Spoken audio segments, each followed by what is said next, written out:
Hi, and welcome to Musicians Hangout with your host, Crash Fistfight from Fatal Butterfly and Maxine Waxwell from the Maxwells.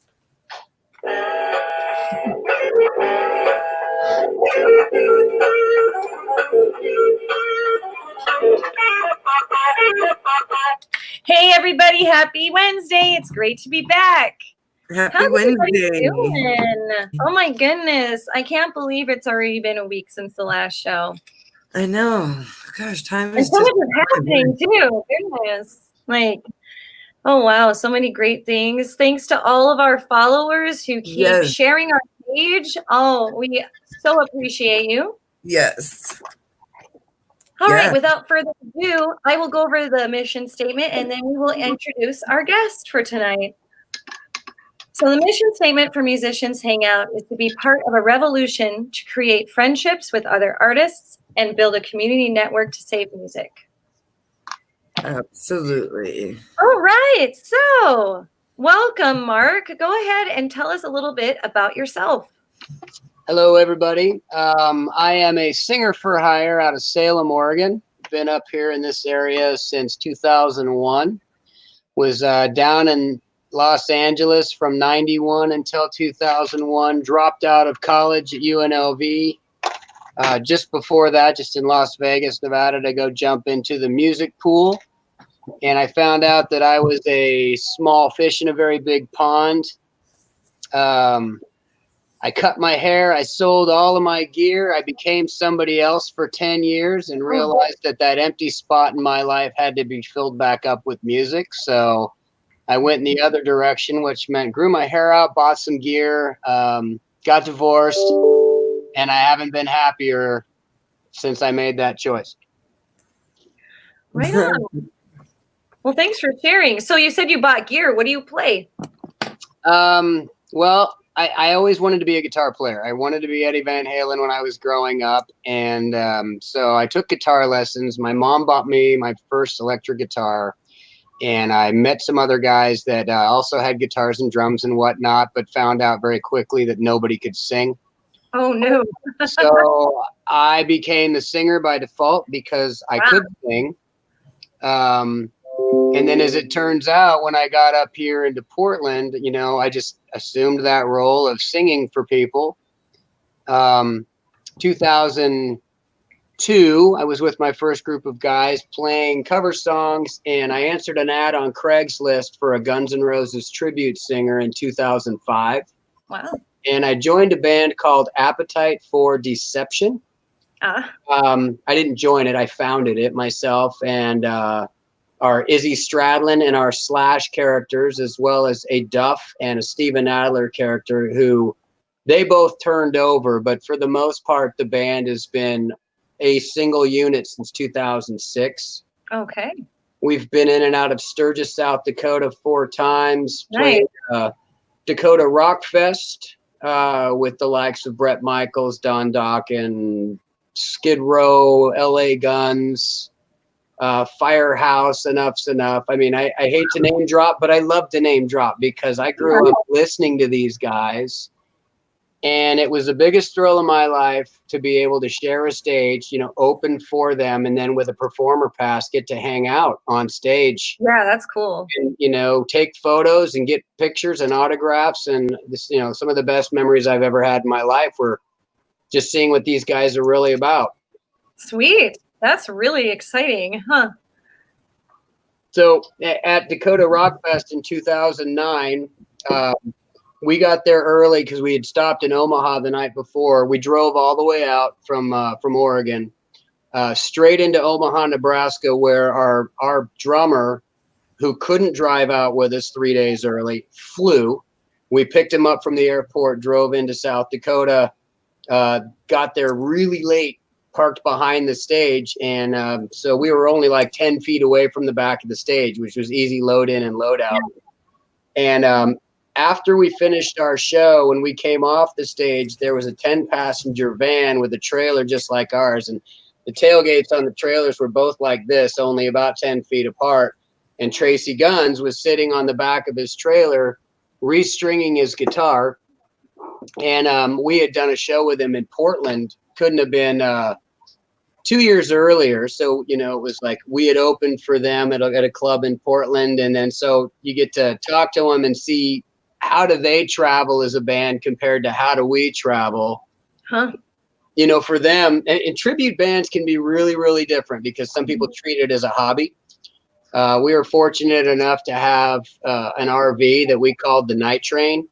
Ah, sweet. You know, we drove that out as a band, and we were able to do. I think we were on the road that year for almost 3 weeks. So we hit up a bunch of places along the way. But a lot of tribute artists, you know, have day jobs. You know, and you have to take time off from work, or if you're lucky, you get paid time off. Mm-hmm. Whereas most of the guys that are doing these legacy tours, like LA Guns and Firehouse, you know, this is their livelihood. It's everything they do. They make their money that way. So they, you know, 10-passenger van, they sleep in the van. Yes.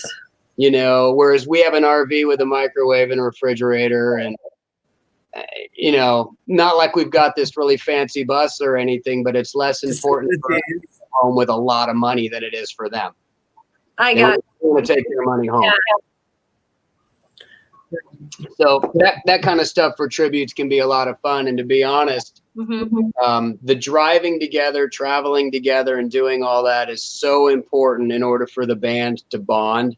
Oh, that makes sense. Because you've got to fight with each other, you got to laugh with each other, you've got to have time to make up, you got to have time to plan. You know, what's the set list going to be? What doesn't work? What works?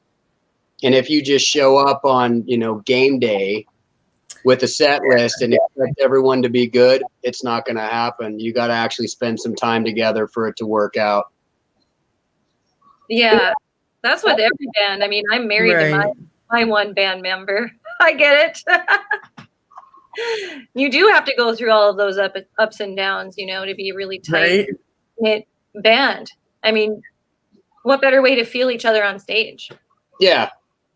And I don't care how big an argument or disagreement that any of us in the band have had. When we go on stage together, it's a different thing. I mean, we have a job to be convincing to our audience, and you know, we always tend to blend. That's my dog Gilby, who's running. If you saw him run by. Oh yeah, we love doggies. We named him after Gilby Clarke, who replaced Izzy Stradlin in Guns N' Roses. So. And I just picked up 2 cats a couple weeks ago. They're about 10 weeks old. One of them is Rosie, the female for Guns N' Roses. Oh, and cute. the other one is Dizzy for Dizzy Reed in Guns N' Roses. Oh wow, there's definite theme going on. Yeah. Yes, love it. Well, Mark, how did you start out as a musician? When did you start singing? Oh, well, my mom was involved in church choir growing up, and needed to put me in choir to keep me busy or whatever. Mm-hmm. And when you've got an ear for music and you can reproduce sounds, then obviously you've got a little bit of a knack for it. Yeah. So they gave me an instrument, and I took violin lessons for a while, and would pick out songs. Watching cartoons as a kid, there's a lot of classical music in the old Bugs Bunnies and stuff. Oh, and so I was picking out classical tunes. Now, I wasn't a virtuoso or anything like that. I could just kind of noodle through some songs. Mm-hmm. Went on to take more lessons when I lived in Las Vegas. When I a few years later, and actually the Las Vegas Symphony conductor was my violin teacher. And again, I wasn't anything special, but that's where I cut my teeth before I decided I wanted to play guitar, which didn't happen until I was about 13 when I picked up my first guitar. I lived in Texas at the time. Had my first band, and we didn't do much more than play a couple of junior high parties. And it's really funny. One of the guys in that band just sold me his first Kramer Beretta American just less than a year ago. He just sold it to me. He got it in '87, with the year about the time that I moved away. But he bought it then, and he just sold it to me, less than a year ago. So the guitar's 35 years old, something like that. And we were bandmates together. I was just gonna ask if you play guitar or just sing. No, see, I also do a Bon Jovi tribute. Oh yeah, that's right. I just got this collector's series 1986 Ovation shallow body. That's I saw like it back there. it's a 12 string. It's just like Bon Jovi's from the New Jersey tour. Oh, cool. Oh, nice. And then I've got I love old Kramers, the old MTV era stuff.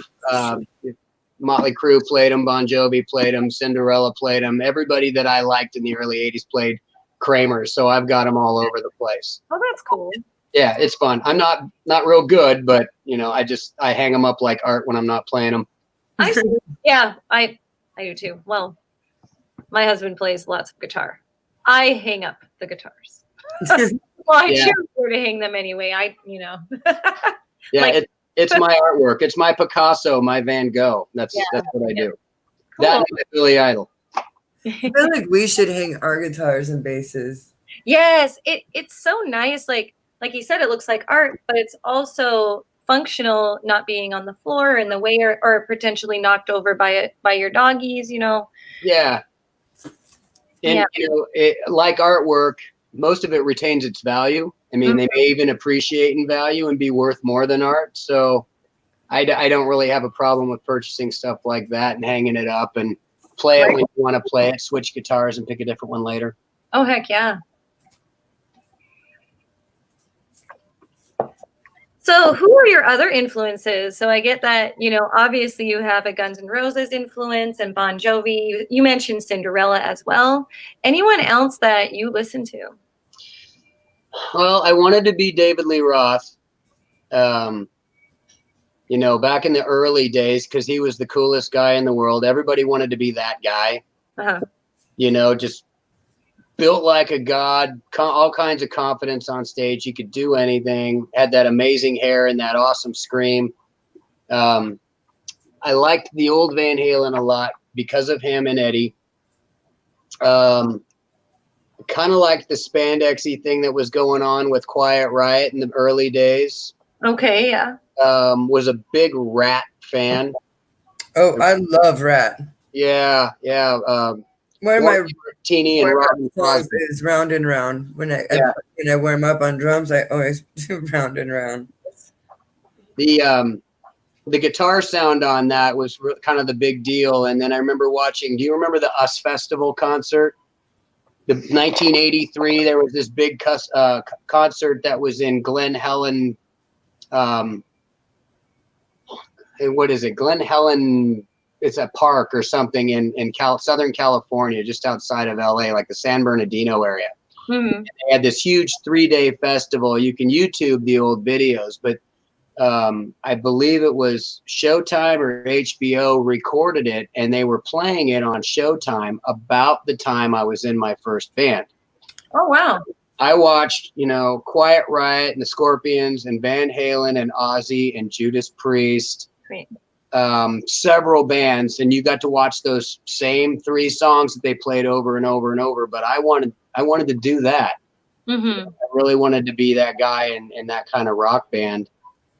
And I still watch, those videos and reminisce, which is pretty cool. I have a lot of other interests too. Francis says that's awesome. I was a big Sting fan. For a number of years in the 90s, and Bryan Adams. I love songwriters, people that can write a good melody, something that sticks in your head, Yeah, definitely. A good melody is one that if you can whistle the song and people know what it is, that's a good song. Yeah, right. Which is why, in my opinion, rap music doesn't really kind of carry the same. I mean, you can't whistle a rap song unless the melody is one that they've sampled and ripped off from somebody else.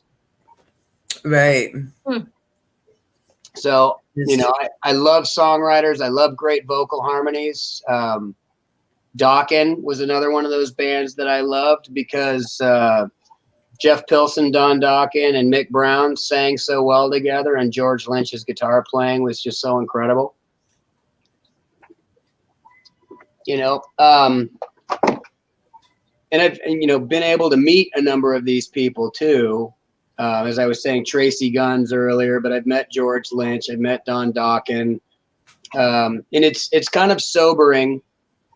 At the age of 13, you think these guys all are millionaires and drive Ferraris and have huge houses and, you know, women all over the place and, you know, just that kind of stuff. And you realize that a lot of it is all just for show, you know, that they're usually in debt until their third album because they're, you know, they take advances on everything. They might be driving a car that's owned by their manager or owned by the studio. And, you know, not every band comes out like Guns N' Roses and sells 25 million of their debut album, you know, or Bon Jovi, same kind of thing where you just sell and you knock it out of the park. I mean, that's the equivalent of Aaron Rodriguez or Michael Jordan or, you know, Brett Favre or somebody in sports who's incredibly talented that signs the gigantic contract. I mean, not many musicians actually hit one out of the park like that. Yeah. Right. You know, it's disheartening. You don't want to discourage anybody from trying, but you know, the truth of the matter is to get that kind of opportunity, it's a once in a lifetime, and people are extremely lucky if they're ever involved in a project that does something like that. Mm-hmm. I totally get that. Yeah, but it makes me even more grateful though that we've got what we do, you know, 15-year legacy with Appetite for Deception. Yeah, that's awesome. Yeah, You know, that is awesome. We've played about 350 shows in that time. Some really big, some really small. When we started, we used to play. I mean, of course, it starts out with a smaller set, but we've been headlining almost since the beginning. I think we played 2 shows as an opener, where you do maybe 10 songs. Right. But then we started padding our catalog so we could play longer and longer because a lot of bars want you to play 4 hours. Yeah. Well, I don't want to play 50 minutes of Guns N' Roses and stop. And then play 50 more and stop. And then, you know, these breaks, I don't like taking breaks. If we're going to play, we're playing all the way through. Holy cow. Good So for we you. would play 3.5 to 3 hours and 45 minutes of Guns N' Roses. Woo! Most people don't even know that much Guns N' Roses. So, you know, you put one of the hits towards the beginning, Welcome to the Jungle towards the beginning, and then you've got to start like every 5th song has got to be another good one to keep them occupied. And of course, if they're around for 4 hours, they're probably trashed and they don't really remember as much. So digging deep towards the end of the night doesn't matter. Right. True. Hey guys, I lost all visual on my side, so I'm gonna leave the studio and come back in. Okay? Like I can't see you guys. Can you guys see? I can see you just fine. You look great. Oh, thank you. Well, I can't see you, so I'm going to leave studio and pop back in. I'll be right back, see if that resets everything on my end. That works. Crash and I'll just talk. Yeah. I can ask questions. Yeah, absolutely. Ask me anything. So, well, what was the last question? Yeah, so what was, oh, shoot, that was quick. Hey, I can see everybody. I didn't even get to ask a question. That's awesome. Well, go ahead. Ask a question. Well, I didn't know where we were at on the questions. Oh, let's see. I asked what his inspirations were, like what bands he listened to. Oh, yeah. Let's see. Go ahead and share some stories. You said you had some really good stories about. Yeah, that's the question I was going to ask him anyways. That's a little bit of that. Interesting stories. I mean, it all depends on your perspective, you know, for good or bad. We like them both. You know, they're all good. You know, nothing's quite as crazy as like, you know, doing coke off a hooker's butt or something like that. I mean, our bands have never really done that because we're not in our 20s. I feel like that's just the myth anyways. Like, we don't do that either, actually. I don't think I've known any bands that have ever really done that. Yeah, I think that there's a lot of people out there that they try their hand in partying at that level, and they usually don't make it. You know, the big bands again, like Yeah. Motley Crue and stuff. They of course get their opportunity because they're every day somebody gives them an allowance of a whole lot of money, Right. and they can do anything they want. They don't have to carry any of their own gear, and somebody's driving them around, so there's zero responsibility. Whereas, you know, I'm the driver of the night train, the owner of the trailer. I am a mother hen, if you will. I get everybody in line. You know, they get tired of listening to me, but they can never tell me that I'm not prepared, that I'm not singing, that I don't have my wardrobe. That they can't say I suck. That's, you know, and I can get mad at anybody else for forgetting something, for oversleeping in the morning. I mean, my job is just to be ready and to keep the train rolling. And so, you know, and that keeps you professional too. You know, Yeah. you have to put professionalism out there so that venues and booking agents want you back. right. You know, so handling contracts and things of that nature have been my responsibility too. So reaching out, and, you know, we did all of our own stuff until 2012. And then we had a guy here in Portland, Jason Fellman of JFL Productions, who took us under his wing to kind of help with some of that management responsibility. Mm-hmm. We didn't want to play anywhere, and I think some of these rules that we've applied to Appetite for Deception apply across the board. If you want to be in a good tribute band, you can't be available every weekend, or nobody will come to your show because they'll go, just catch them next weekend. Exactly. Right, that's true. And that's probably true of original music as It well. is. You don't want to play. What was it, Crash? You know this. Better. It's 30-50. You don't want to play within 50 miles of a venue in 30 days. So if you play like in Everett, then okay, like say you don't want to play in Portland and Beaverton, you know, within the same month, because your draw is going to be less. Mm-hmm. But like if you play Portland and Eugene, that's different. Right. Because that's further away. Right. You know, but if you're like a smaller band, if you're doing like coffee house rock or something like that, you could take it the same market, say just Portland, and spread it out like 15 miles just around the general area, Mm-hmm. and bounce around as you're trying to establish a name. Oh, okay. Yeah. There's that.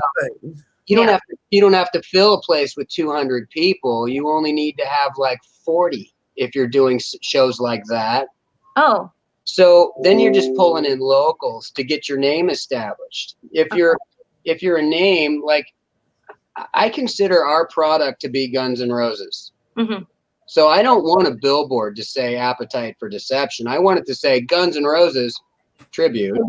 Yeah. Appetite for Deception. That way people know, oh, I love Guns N' Roses. Mm-hmm. I want to check them out, and they can see us on Facebook and YouTube and anywhere on the internet. Then they know that we're actually putting out a legitimate product. Mm-hmm. We did a show in Spokane at the Knitting Factory a few years ago, and the billboard outside actually said Appetite for Deception, and I was kind of upset about it because who drives under that and knows what it is? Right. They don't, and it's kind of long to remember and a little awkward, and anyone that sees the correlation between that and Appetite for Destruction will probably forget that. Right. Yeah, that's what I was thinking, actually. Yeah, yeah. So I've learned a lot of lessons as a tribute artist on how to promote video, how to promote yourself on stage, the things that you've got to do, what you've got to study. Oh, yeah, there's a lot of marketing that goes into that, definitely. Yeah, not to mention your character and mannerisms and the things that you say on stage and how you sing. And you especially, you have to put out that frontman personality of those singers. Yeah. Yeah, the front man does it. I mean, it's where you start, but the front man is never by himself. Really, like if you're looking at pictures, for example, not many people look exactly like the artist that they portray. You know, not many people have, you know, have the face structure of a Steven Tyler or a Michael Jackson, or the same hair color and facial features as Axl Rose or Vince Neil. It's context. You take the straight hair and the bandana and the glasses and the right leather jacket, and you put me next to Slash in a hat. Instantly, you know it's Guns N' Roses. That makes sense. Yeah. So my preference on any photos that are taken of the band is generally going to be get a couple of us in there. Don't have it too close. That way, people still have some imagination to work with, and they can see it. Yeah. You know, those are the things that are probably the most important. Is that don't ever think that you are the all it in the band. Everybody, like I've looked at tribute bands all over the country because you have to compare yourself to who else is out there. Oh, yeah. And you say, well, those guys do this well, and that band does this really well. How do we compete with that? There's nothing worse than looking at a tribute band to somebody and you see their Eddie Van Halen has a beard. Or he's got blonde hair. I mean, everybody knows that's not right. Mm-hmm. So, I mean, you can't really do that. You know, a real good tribute's going to have, you know, decent wigs.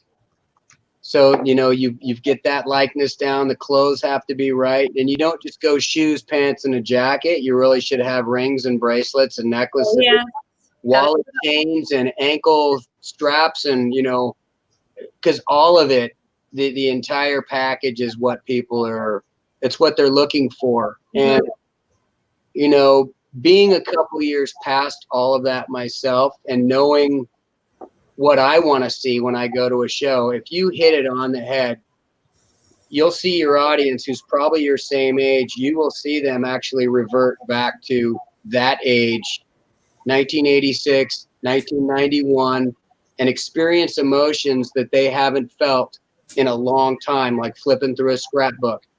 Oh, yeah. And the smiles get bigger, and sometimes you'll make them cry. It's the most amazing thing in the world when you can bring those kinds of emotions out of people. That's cool. So that's the target when I'm doing that. And Heroes wants to know when Appetite of Deception will be at the Tulalip Casino again. Well, Appetite for Deception. I don't have anything booked at Tulalip right now. The booker out there, Maxine, are you familiar with Tulalip Casino? Yes, I am, yes. Okay. We've been playing out there for years, and apparently their Canoes Lounge, where all these tribute shows are, is going through a renovation. So they stopped booking in there, and I haven't been able to get anything back on the calendar yet for 2020. So, and my schedule's filling up, so hopefully we'll be able to put that together. We were just there. Let me pull that up really quick so I can see. We were just there a few months ago. It really wasn't that long. October 6th was the last time we played. And we normally do a 3-month rotation, but it's probably not going to be before March or April at the earliest would be my guess, but I'll have to get in touch with my guy and see what we can put together. Sounds good. What other casinos have you played? Yeah. Over in Kingston, we play at the Point. Okay. Yep. It's not really that many others there. Played down at one in San Bernardino, California. That I think once you're on that, they do tribute shows all the time, and I think because I've been there, I probably friended them. I don't remember. I could look them up really quick too while we're on here. Sure. I keep all of our gigs that we've done in the past. I keep them all on spreadsheets so I can look back and see contact information and stuff. That's really smart. That is smart. That's a really good idea. I keep a lot of our flyers, but here's the thing about flyers. They never have the year on them. That's true. Yeah, we were talking about that on another show a while back. Yes. Yeah. do put the year. Yeah. I was like, okay, February 2nd. Awesome. What year? Yeah, I've got a few of those around. Some of the flyers that I've got, we did a show in Salt Lake City, 2000, I guess it was 2006. And it's one of my favorite, the big bar posters about their shows. It's one of my favorite. That one. The place we played it in December 16th, Rockin' Brews, San Manuel Casino, cool. San Bernardino. And it's Okay. not a fancy stage or anything like that, but there's a lot of tributes that go through there, and I see a different one almost every week, whether it's a Billy Idol or a Stevie Nicks or Sweet. Yeah, stuff I was comes in a from Green Day Facebook. tribute band. It's fun. Yeah, Crash was in a Green Day tribute band a while back. Yeah, I was in a Green Day tribute band called Kerplunk. I played bass for that band. Oh, that's cool. So you stopped? Yeah. I mean, why'd you give that one up? Well, our drummer got promoted to executive chef at his job, and then decided to buy the restaurant. So he got really, really busy, too busy almost for the band, too busy for the band. And then I moved out of town, but now that I'm back, there's been talk that, we kind of want to start jamming again. Well, how do you feel? Yeah, you had mentioned that a couple weeks ago. That's right. How do you feel about replacing people in the band if, I'm the only original band member. Oh, so I guess it's not a problem. I think John is like our third drummer. Corey is our second singer. Adam is our third guitarist. So. Oh yeah, that's right. Yeah. And that's a tricky subject too, replacing people. Mm-hmm. Because not everybody wants to leave the band. They don't want to push it. They don't want to try to make anything to the next level. They don't want to do the work, or they think you're amazing when really you're a C+ at best. And you're like, this has to change, but you don't know how to fire them. You're still friends, but it's not friend business. It's show business. It's right. Yeah. It becomes a really a sticking point for a lot of bands, especially when you've got somebody with a lot of talent, for example. And you're like, this band would do better. We would all get along better if we had somebody else. But then you've got to go through, the finding somebody else, getting them up to speed. Yeah. And then ready to play, 2-hour gigs, headlining spots. They have to be competent. They got to look right. And you've still got your other guy. And most of them, you can't say, we're going to replace you in 3 months. So we're going to start rehearsing with somebody else. Nobody sticks around that long. That's why they fire people on Fridays and they give them their last paycheck right there. And they, so it's hard. If you don't have the right people in the band to begin with, it can be difficult to get rid of them and move on. Yeah, that is. He wants to be the bad guy. Yeah, that does suck. Been in a couple bands like that myself in the past, and it is awkward when you still want that friendship, but like they just weren't. I don't know, like a good fit. Right. Yeah. I did that with the Bon Jovi band that I'm in. We've been together since 2014, and they actually formed in 2012 with a different singer and a different Richie Sambora. They kind of came in as a package. Mm-hmm. They decided at the same time that they wanted to leave. They just weren't all that into it. I mean, I don't know why you would be in a tribute band if you weren't into that band. Yeah. So they left and the band called me, and I've been with them as the singer ever since, but we had to find a new guitar player. So we went through the audition process, and we picked another guitarist who had a really good look, and he was a nice guy and non-confrontational, and actually did a pretty good job. I don't want to throw anybody under the bus, but after about 2.5 years in the band, I kind of felt like we hit this plateau we weren't going to get beyond. Some people were saying that, hey, we did a great job. Why aren't we getting this gig? Why aren't we getting that gig? We're better than that. I would just shake my head. And I'm like, we're not as good as some of these other bands that are out there. I mean, I compare my Bon Jovi tribute to my Guns N' Roses tribute all the time because my GNR tribute is really tight. I mean, we've been together doing it for so long, so many years longer, that it's really easy for me to look at my other projects and go, well, this one's not anywhere near as good as that one. We need to tighten things up, and it's hard because just like your drummer that was or was it your bass player that was the chef that took over that other job? Oh, it was my drummer.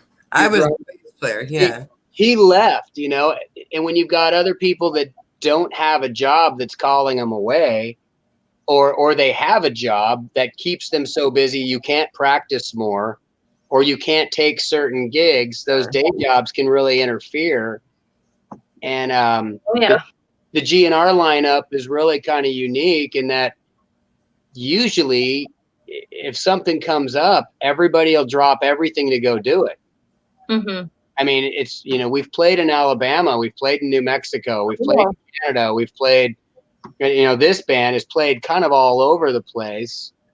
Is that the furthest you've gone, or have you gone further east? Alabama. Yeah, that is pretty far. Yeah, I mean, we went to Alabama, and that was we did a corporate gig for Triumph Motorcycles.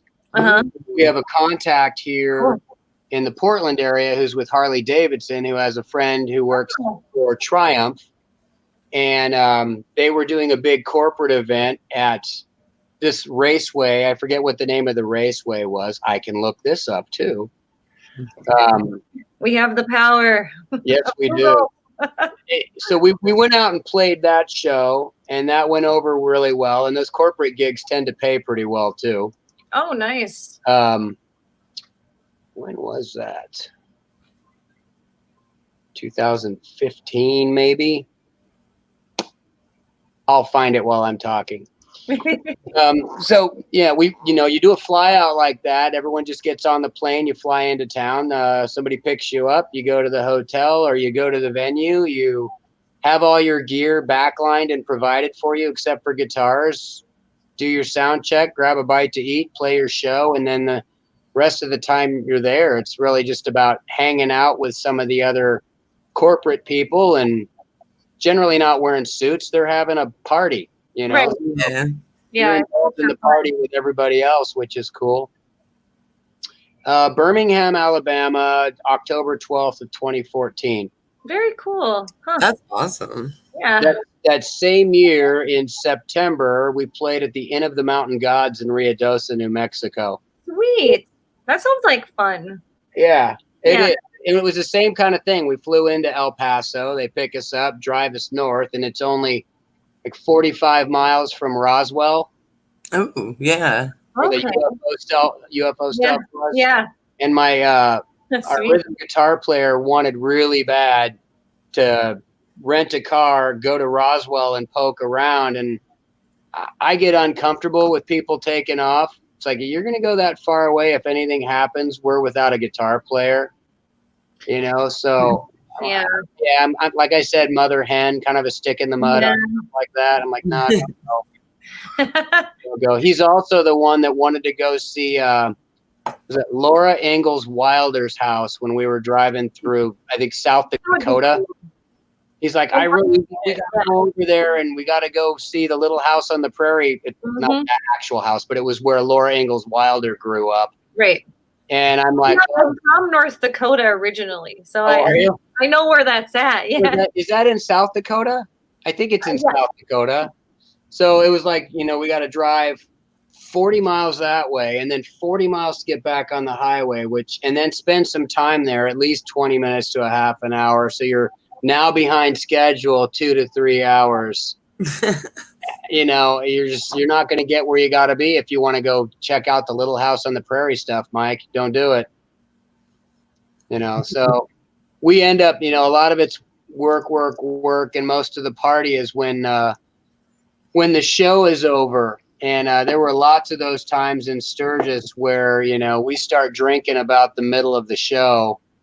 And by the time the show is over, we're both stumbling around a little bit. And then everybody's out on one of the patios. Like we played the Loud American Roadhouse in Sturgis. Every year we go out there, we play that venue. We've played the Full Throttle Saloon back in 2006.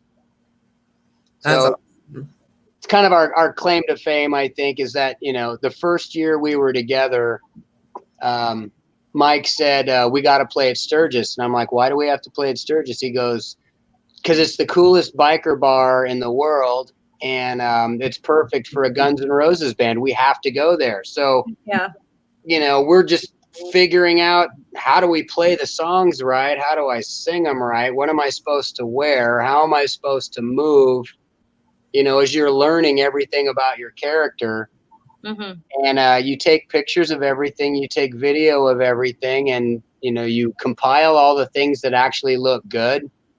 And you sent them off through MySpace at the time and snail mail to try to get yourself a gig. And we ended up, booking a tour, leaving here, going through Tri-Cities area in Spokane and dropping down through Missoula and then through Billings, Montana, stopping through Little Bighorn. We love Montana. Montana's a rock and roll state, and it's just my husband's from Montana. Oh my gosh, we love Montana. Yeah. Oh, here's a fun story about Montana. When we played Rock in the Rivers, which is in Three Forks. Mm-hmm, I know where that is. Yeah, it's a great show, and the people out there just dig it. Big outdoor festival in the dirt, which is a lot of fun. We got there in our RV, the night train, and called in ahead of time so we knew where to come in and where to park. We parked again right behind the stage. They had a spot for us. So we got out, we walked around a little bit. We're behind the stage, so you come up the side of the stage, you poke around, you're looking, and Cinderella's bus pulled in shortly after, and they were parked like a T, just 20 feet right in front of our RV. Wow. So the guys in Cinderella get out, and we have a roadie who has been traveling with us since Dakota Rock Fest in 2009. That was his first show. Mm-hmm. Shout out to roadies. That's awesome. Yeah, he's incredible. Having a gopher or somebody to carry things, or hey man, I'm out of AA batteries. Go find me some batteries now. That kind of thing. Yeah. He found Cinderella's manager, who was walking around with the singer Steve Whiteman from Kix, and brought them to our RV and knocked on the door, and we were all inside. And he said, hey, do you guys mind if some company comes in? And those two guys came in, Sullivan Big from Big Time Entertainment in Los Angeles and Steve Whiteman. They came in. And so we got to meet them, which was really cool. We got some singing tips and things like that. And then they brought us a whole bunch of food. Well, I didn't know at the time that our drummer, Andrew Green, is my drummer with Appetite for Deception. His favorite band growing up was Cinderella, so his favorite drummer was Fred Curry from Cinderella. Yeah. So we asked Sullivan, and could we go out and meet him? He said, sure, come on out, because he was their manager too. Oh, that's cool. And we went out there and we got to meet the band, and so Eric Brittingham and Jeff LaBar and their singer's name is just, can't believe I'm forgetting it. Mm-hmm. I was just playing a Cinderella song earlier this afternoon, too. Tom Kiefer. So we got to meet the guys, and Andrew got to meet his idol growing up. And we all got photos and stuff like that. And we get back into the RV, and they had brought us, our complimentary cooler full of Cokes and beers and, sandwich platter and all this stuff. And we're sitting in there, and our drummer, I look over at him, and he's sitting on the couch like a little kid with his sandwich in his hand like this. And he's looking down at the floor, and his face is getting flush. And he looks like I could see his eyes getting glassy. Oh. He was having, as I called it, a Beatles moment. Yeah. Where he had just met his idol. And he looked at me and he told me to F off because he thought I was going to make fun of him. Oh. Because he was actually having an emotional moment. And I put my hand on his shoulder and I said, this is one of the coolest things that you're probably ever going to experience. Don't worry, I'm not going to make fun of you. Sweet. Yeah. So he had this moment meeting an idol for him, which was really awesome. And that is awesome. Oh my gosh. I would love it. Yeah. Again, there's so much of the stuff that we've done have been like scrapbook moments for us where, you dream of meeting these people and finding out what they're really like when you get older. And, some of them are really cool and some of them are just okay. My favorite band at Dakota Rock Fest in 2009 was actually Enough's Enough. Mm-hmm. You remember Enough's Enough? Yeah. Donnie Vie, Fly High Michelle, and High on a New Thing. Those two songs, and I don't know why they were my favorite. Over Skid Row and Dawkins and Bret Michaels, who I thought was kind of a tool, and I'll tell you about that. Really? Yeah, it may have been his people more than him. I bet that can happen out there, definitely. Yeah, well, we just there was something about the music in the setting that my girlfriend and I really liked. Enough's Enough the best. So, and that was, at this point, that was almost 11 years ago. So when I hear those songs now, it takes me back 11 years to 2009, even though those songs were at that point almost 20 years old as well. Mm-hmm. So the Bret Michaels thing was, he was touring with the Bret Michaels band. And his TV show, Rock of Love, was huge at the time. So his trailer, his 20-foot trailer behind his big bus, which his bus had a big wrap on it, said Bret Michaels Band. And then the trailer said Rock of Love, and it had his picture on it, his face close up with the pouty lips. His hat on and dark eye makeup and all that stuff. It's like, whatever. I don't care the rock star. I kind of do the same thing. So not bad. I do too. And I watched his band, and his band was just a bunch of average looking dudes, whereas Poison was all cool looking. CC DeVille and Ricky Rocket and Bobby Dahl, they all had their own cool look. They were personalities like Mickey and Goofy and Donald and Pluto, and you want to see the personalities on stage. So his band was just okay, but I told you we had this ideal parking spot right behind the stage. Well, as the day progressed and Bret Michaels was coming, his people said, hey, can you guys move your RV up just a little bit so we can come in and park right here? And we was like, all right. So I get in it and I pull forward, and between the RV and the trailer, we're pulling about 50 feet. So I moved forward about 75 feet and get out of the vehicle, and they go, no, a little bit further. Can you pull up a little bit further? So I pulled up probably another 100 feet in front of that, and I got out and I'm walking back, and they go, no, can you go down there? And what they wanted, or what they didn't want, is they didn't want my vehicle and my trailer to be any of the photos that they were taking, because they didn't want it to wreck their photo. It's sort of like, when somebody photobombs, you don't want that one ugly person photobombing at your wedding or whatever. Yeah. You don't even know them. It's like, why is that person's face in there? And it was sort of like, why is that guy's RV? Why is this Winnebago in there with the Rock of Love? Fancy looking. So I thought, what a tool. Yeah, that is kind of douchey. What? Who wouldn't want a Winnebago behind them? Yeah, who wants a Winnebago in their photos? Jeez. Yeah, so that was kind of the first impression. Wow. Yeah. But the next time I saw Bret, I was actually in the Vancouver, BC airport, sitting there drinking a coffee, and I saw him. He dressed up like Bret Michaels, his cowboy boots and his jeans and his hat. and he's standing in line at the counter to talk to the agent, and there's nobody else around, so he's doing it kind of in between flights. And there's a gal, one person in front of him, and he's standing about, I don't know, 3-4 feet behind her. And as she's talking to the gal, she's backing up, not noticing that he's standing there, and he's kind of looking away, and she backs right into him and steps on his foot. And he could have been a real jackass about it, but he was actually very cordial. Oh.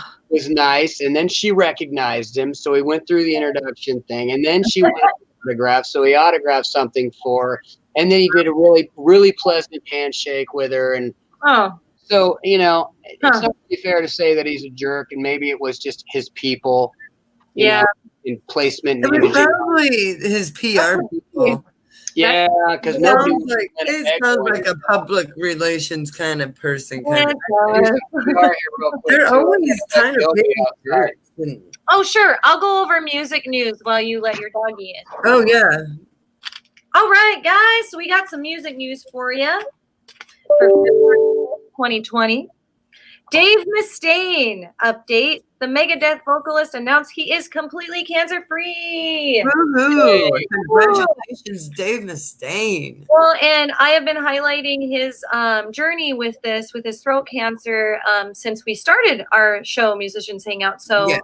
I'm so happy to be able to announce that he is cancer-free. Yes, I saw that too. All right. Speaking of the Green Day tribute band earlier, Green Day was in the news on loudwire.com. They announced that Father of All is about dancing, not President Trump. Apparently, some fans had thought maybe that's what the new album was focused on. However, according to Green Day frontman Billy Joe Armstrong, the driving factor for the album is not to get people, or it is to get people dancing. Sorry. It's not to be political. He says that there is too much of that toxic shit right now. They did not want to also contribute to it all. So they want to stay neutral and just get people dancing again. Thanks, guys. We need that. Yeah. And good news for my cat, Fernando. ABBA announced that there are going to be new songs released this year. And it has been 3 decades since they've released a song. So yay, ABBA. Can't wait to hear your new stuff. And yes, something about the cat's name is Fernando. Yeah. After the ABBA song, yes. And I had a correction from last week because I try really hard for, to be professional on the Musicians Hangout. But as you all know, I am also a dedicated high school teacher. I get really busy. And when I throw together music news, sometimes it's right before the show. So I had done the wrong research on the Grammy Awards. Billie Eilish won 5 Grammys. So, Crash, you had said that earlier, and I had Googled the Big 4, and I was confused by that source. So after I looked it up again, I have to correct that. I have to correct that. So there we go. Billie Eilish won 5 Grammys. Yes. But I also wanted to highlight some news from one of our fans. So Jason Scholl is going to be a guest on our Musicians Hangout in a few weeks. And he's from the band called Those Guys. So we're going to have him and his band on. But I wanted to announce that on Saturday night, they won Battle of the Bands in Albury, New York, at an epic rock festival at the Talent House nightclub. So congratulations, Jason, and the rest of those guys. Those guys and Jason. Super pumped for you. And also, last week, when I believe it was at Louis G's, who was it?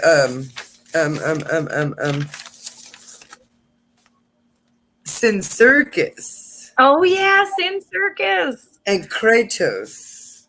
Or what is it? Christos? I think it's yeah. They won their battle.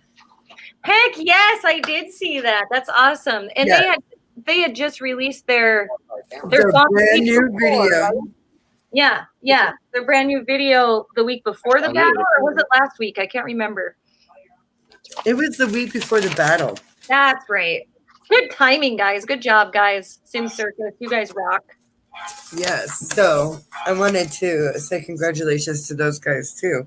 And actually, Steve Unger from Sin Circus, his dad, or not Steve Unger, Derek Unger is Steve Unger's son. Yes. Steve Unger from Metal Church, who was just recently inducted into the Music Metal Hall of Fame. So yeah, that was earlier in January. I remember highlighting that. So yes. That's awesome. I love seeing other families out there in music and having fun and just enjoying their life as musicians. Yeah. Yeah. Yeah. Let that music live on, guys. Yeah, we did circus. It's looking back through my to see Ben. Heck yeah. Nice. I love that you have everything on record. I want to do that. I want to do that spreadsheet thing so I remember where I've played because, it's becoming more and more places. So it's exciting. And actually, the spreadsheet would actually help. Okay. Oh, the sound check. And here's the thing. Unfortunately, the sound check is no longer. Yeah, they closed down. And it's so sad because Mikey, the guitar player for Platinum Spandex, which is an 80s hair band tribute. Yep. Or I know them. Ever. Oh my God, I just love that. Yeah, he owned the sound check. And yeah, it was really sad. He put everything into that place. There's so many venues closing. That's why we say during our mission statement that we want to save music, because part of that is the live music venues. It's becoming, and we need more all ages venues too. Definitely, yes. Oh, I'm so excited. Both the festivals I'm playing are all ages at Louis G's and Tony V's. Yeah, my show at Tony V's. Oh, that's right. That's Friday? Right? Yes, Friday. Yeah. Oh, that's a rock, girl. Which I will be talking about on here shortly on Your Neck of the Woods. Mark, what shows do you have coming up? Yeah. Oh, for myself, let me see. And I haven't mentioned on the air here that I play in a Guns N' Roses tribute in Dallas, Texas as well. So it's basically I'm doing the exact same thing that I do with Appetite for Deception. That band is called Guns for Roses.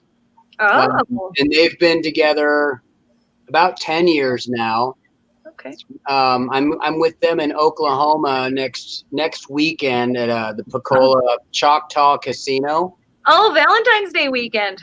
Well, it's actually the 8th. Oh, this weekend. Yeah. Oh, sorry. Okay. Got you. Then I've got a show in Salem here with Appetite for Deception.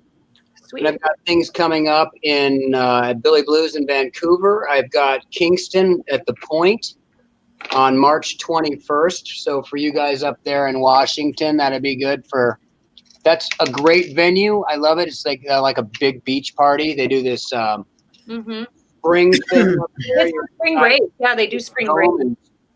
It's awesome. Pardon me for eating M&Ms while we're talking. Oh, no, please feel free. We're hanging out. We're hanging out. Like most this of them have popcorn, so it's cool. I know. I did not have any. I haven't had popcorn in a while. I know you haven't been eating popcorn for a while either. I know. Well, no one's made me popcorn in a while. So we have gigs that we play all over the place, and new opportunities pop up all over. I'm working on something in North Bend, Indiana right now. A few things for Wichita Falls and Texas, Anchorage and Fairbanks, Alaska, Idaho in the summer. Make sure you do that in the summer, though. Fairbanks can get very, very cold in the winter. Yeah. Or even in the summer, it could be like 20 degrees below zero. In the summer. Yeah, it's a little bit too much, so we bounce around. Hopefully I can avoid, I got to fly through Denver on Friday and come home through Chicago on Sunday this weekend, and I'm hoping the weather's good because right now it could be a stinker in either one. It can be. Yeah, this time of year it could be really Super snowy sketchy. in Denver because I grew up in Denver originally. And so yeah, this is the time of the year where it gets really, really yucky. I remember when that airport was nothing but a field. What was that? I'm more worried about catching coronavirus on a flight, really, than there was only one case in the United States, and and that was in Seattle too. And he's cured now. Yeah, there are more, but let's see. How many are there? Let's Google that. Oh, are there more now? Not very many. No, but I don't want to be the fifth one. Hubby says no popcorn for you. I was like, Hubby. Oh. We're on a diet. We're trying to like cut back on, snacks and stuff. So I just don't make it in oil. I have a question for you really quick. I want to share this on Facebook. What's the link that I post on Facebook really quick to tell others what I'm doing right now? Oh, I usually go to Tony's page and I copy the link because it's a really long link. Or you could go to our Musicians Hangout page, copy the link and share it on your page. So Tony, is that the same link that you sent me to sign into? No, that's the invitation. Did you want the YouTube link? Well, can people watch this live? Because Rebecca Hart go to our Musicians Hangout page. And then share the show. You'll see it. We'll see it. Let's see. You just click on it. We're live right now. Just make sure that there's an apostrophe S in musicians, because there's another online outlet, but it's not like this, if that makes sense. Okay, I found it. Sweet. Okay. Well, just share that. There you go. All right, so I'll copy that and paste it really quick. And Rebecca Hartnett, I know her. I looking through the comments, and she said something about my diet. Oh, yes. Tell us about your diet. Yes, I was going to get to that. He was asking. Yes. Well, I've been doing this for a long time, and I've always said that that we probably have a shelf life, and you don't really know what your shelf life is as a tribute artist. Because if you think about it, you get older, you get slower, you lose your hair, you lose your voice, you start gaining weight. Nobody really wants to see fat Elvis on stage. They want to see skinny Elvis.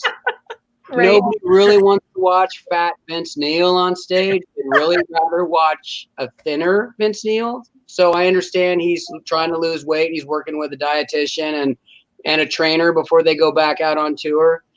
Well, I started looking into this in 2018. A friend of mine was working with an organic food company, and she said, you should try this out. And she contacted me in April of 2018. And we played a show at this big tribute festival in Portland called Hair Fest. This will be the 10th year this year. And it's big, 4,000 or 5,000 people a day, 25 bands on the weekend. It's really pretty incredible. Oh, yeah, that would be a blast. Well, I did the show, and I felt slow. I felt sluggish. And I started this program the end of July in 2018. By December, I'd lost 37 pounds. Wow. And actually got in the best shape I've been since 1988. I was wearing jeans that I wore in high school. Wow. And I was going to the gym after a couple of months, but, I've also got a background. I was a personal trainer for 10 years. That's what I was doing when I cut my hair and sold all my stuff, is kind of moving in that direction, because I had a fitness background, always competitive kind of thing. Oh, yeah. But in order to really sell the product, for me to be 182 pounds, feeling bloated, and people would say, you don't look fat. You never looked fat. It's like, well, I never took my shirt off either, did I? Oh. And when you're actually able to wear the clothes and they look right, it makes a gigantic difference in selling your product. And people look at it and they go, oh my God, it reminds me exactly of this, because you look exactly physically like you're supposed to. And John Bon Jovi is kind of long and lean. He's not tall. Axl Rose was always in really good shape too. I mean, look at him now. He's older. He's 58. In all fairness, you Yeah. get older and your body is going to naturally do these things. And the only way to stop it is to fight it. You can do what you can do. You can't do, I mean, outside of doing things cosmetically, watching your diet, you know, cutting back on the alcohol, anything that's unnatural, cutting those things from your diet. And I'm not a smoker. Mhm. I do like wine quite a bit, which Yeah. is really hard on weight control. Oh, So when it's because there's Oh no. yeah, but I drank. I went through October to December this year. I fell off the wagon completely. I ate all the holiday food and I gained a bunch of weight back. So now I'm trying to get myself tuned back up, but I'm not that far, excuse me, from where I was. But you know, I got down to 147 pounds, which is about what I weighed in high school. You know, I don't jump as high as I did in high school, and I don't run as fast as I did in high school because I don't have as much muscle as I did in high school. Muscle weighs you more. have the energy with this Oh my diet? God. Oh my God. I have a ton of energy and I sing better than I did when I was younger. Huh. Because the inflammation in your body, it inflames your vocal cords as well. You know, your joints get inflamed and your hands hurt and your back hurt, your feet hurt, and all this stuff hurts because you allow the inflammation to take over. And a lot of that's from eating on, you know, processed foods. So my diet, this company is a all organic food based, vegan based diet that's processed. The company's called Purium. Follow me on my page and you'll be able to, Purium. Don't run out and buy something. Contact me. And we talk about, you know, what it is that you need as the listener or viewer in order to help you accomplish what you're accomplishing. But I mean, the food has been fantastic. It's a godsend. I've been doing it now for coming up on 2 years this summer. And I haven't felt better. And I'm, like I said, I'm singing better. So singing better is the most important part because it's what I do for a living. Feeling better is important because every day I hate feeling like crap. And then, you know, in my opinion, looking better for photos and everything else is just really, it's extended our shelf life and probably given me at least 5 more years, you know, and I'm 50, you know, I feel like I'm 30. Heck yeah. That's awesome. And I look about like I did when I was 27, except for the long hair. I had short hair at 27. I got a great before and after. Is there a way to post pictures in here? Maybe on the comments. Maybe on share screen. Perhaps, yeah. I don't know. We haven't done that yet. Hold That's new for us. I'm afraid to press a button and see what happens. Well, if you happen to exit out, you can always come back in by clicking on the link that crashed. All right. Well, I know if I share screen, it probably shares my screen, and you'll be looking at what I look at. So let me close all my porn real fast. Just kidding. You see if I can open a photo, and if I put it on half screen, you'd be able to see that. Oh, Rebecca really loves this. Thanks for bringing that up, Rebecca. This is interesting stuff. Yeah. Well, it's something that I think it makes a huge difference to a lot of the guys that I perform with. You know, some of them are in my band, and they really need to do more to take better care of themselves. They don't understand how much feeling better makes a difference. I don't even care if somebody loses weight. If you feel better and you feel more energized, your performance is better, and it shows. That makes sense. Yeah. I gained weight and I feel better, but in all fairness, I had cancer. Right. So I was on chemo and dropped a bunch of weight, and so now I'm not on chemo anymore. I'm gaining the weight back. I'm feeling better. I feel healthier. I have been, oh man, let me tell you, I have been spending the whole past week just drumming almost every single day. Like I said, I had that audition with Spiderface, and I went hard, and I have this huge bruise on my thigh right now that is intense from where my hand comes down. Oh yeah. Ooh, and just playing the next day and smashing it again is just so I had to take today off. Sometimes you got to do that. Yep. Yeah, I need a day to recover. Yeah, every other day is what I do. And we had some friends, Adam and Masako, they came out and they stayed with us this weekend, and we jammed 2 days in a row. And I'm not actually used to that. And we went out and we were like head banging and dancing around to our friends in Death Fetish. Shout out to you guys too. Shout out to Kurt, Death Fetish. Yeah, we were very active, like dancing around, head banging, then jamming all day on Saturday and jamming part of the day on Sunday. And it was like, whoa. I had to take a break on Monday, but I hit it and quit it yesterday. I did some recording and we got another track done. So that was great. Yay. Great. Awesome. Awesome. What kind of cancer were you dealing with? I had an osteogenic sarcoma. So it's not bone cancer, but it stems from bones. And you're better at this point, cancer-free? I am in remission. I have been in remission for a year now. Good. Good to hear. And, you know, if you're taking care of your body, just remember that cancer can't live in a non-acidic environment. So you know, if you eat good and keep your body in a state of alkalinity, the cancer. And that's one thing I like. When I cook, I like to make homemade stuff. Mm-hmm. I don't like processed stuff. So, like, yeah. And my boyfriend Anthony, his body can't handle it either. So. Yeah, we don't do anything processed. We like to, I shouldn't say we. My husband cooks for us. It's really nice. Oh, I see your screen. So we can bring it on. There we go. There we go. So this is just one picture that I found. To be able to do a show shirtless is a little more convincing, you know. And I know Axl Rose was partially skinny because of, you know, probably not eating. Yeah. Doing drugs. Right. I got another one to open here. Let's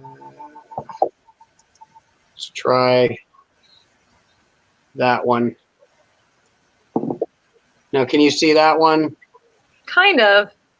It's kind of awkward on my screen, but I think viewers would see it better, if that makes sense. Like it's smaller on my screen. Yeah. So it's like, you know, those are the wardrobes that Axl's known for. And if you run around covered up all the time, it's sort of like you're not wearing the right clothes, because part of his motif was less clothes. Ah. And Bon Jovi isn't much like that either. I got to stop. Well, that's trippy. I felt like I was tunnel. Yeah, right. Yeah, the first time I ever did that screen share, because I was trying to figure out how to run everything. You know, when we first started with StreamYard.